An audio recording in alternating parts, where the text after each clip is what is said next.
So, what really makes a great teacher? I mean, is it just about ticking boxes in a training program, or is there something more to it? Today, we're going to dive into the story of one educator in Nepal whose own personal mission to become a better teacher ended up sparking a huge research project for his entire country. And it all starts right here, with Damar Singh Saud. You know, his journey didn't begin with some grand vision. It started with something we can all relate to. That spark you feel when you connect with people and realize you're making a difference. That personal, human feeling. Well, it turns out it's the key to understanding a much, much bigger problem. So yeah, let's start where this whole thing began, with one person's story. You're about to see how Damar's personal journey kind of holds a mirror up to the challenges facing an entire education system. When you look at this timeline, it's not just a career path, right? It shows this relentless drive to figure things out. Back in 2009, Damar didn't just teach. He became a student of teaching itself. Every single degree, every workshop wasn't just about getting another certificate. It was about digging deeper into one single question, what actually helps teachers get better. And all that personal investment is what led him to say, okay, we need to study this on a national level. And what started as this personal mission, well, it blew up pretty quickly. It revealed this massive systemic problem, a huge gap between the policies on paper and the actual reality for teachers on the ground. And here's the central paradox of the whole thing.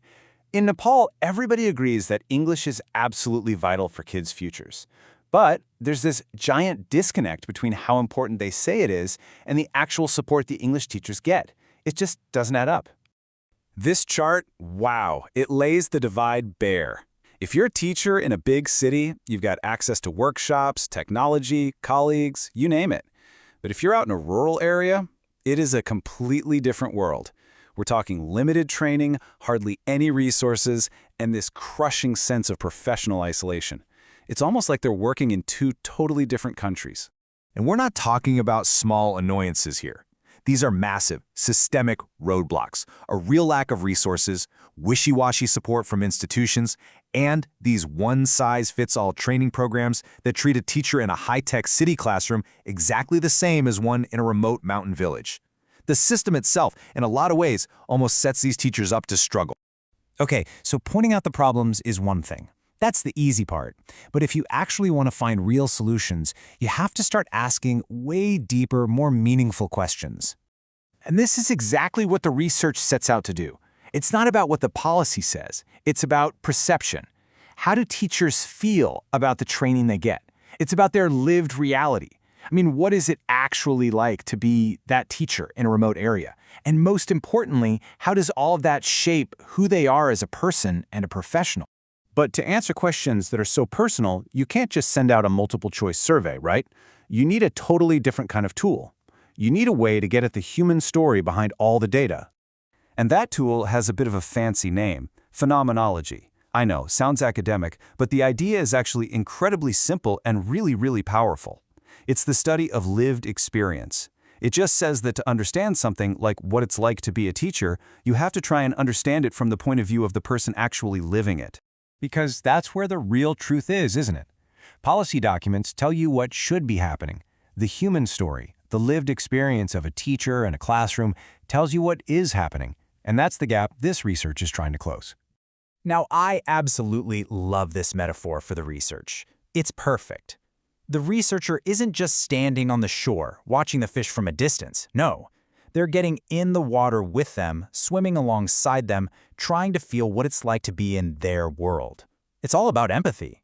So how do you actually do that? Well, it's this really thoughtful four-step process. You start with one-on-one interviews to hear those raw personal stories.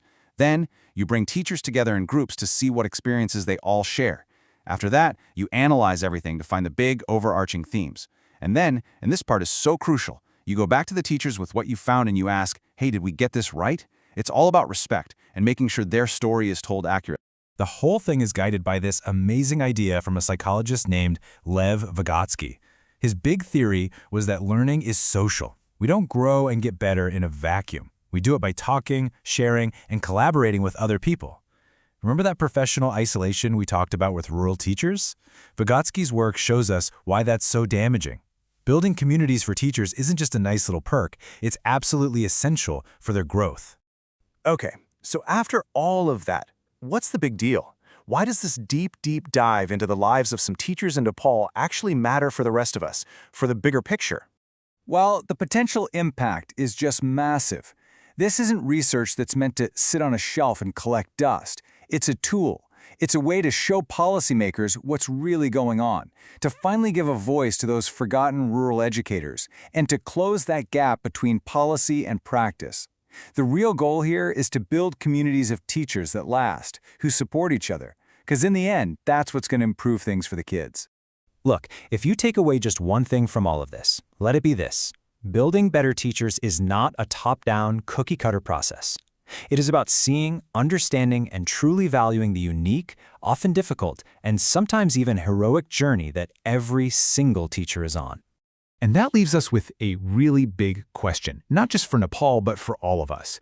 In a world that asks so much of our teachers, how can we build systems that actually see them, that listen to them, and give them the specific support they need, not just to survive in the classroom, but to actually thrive?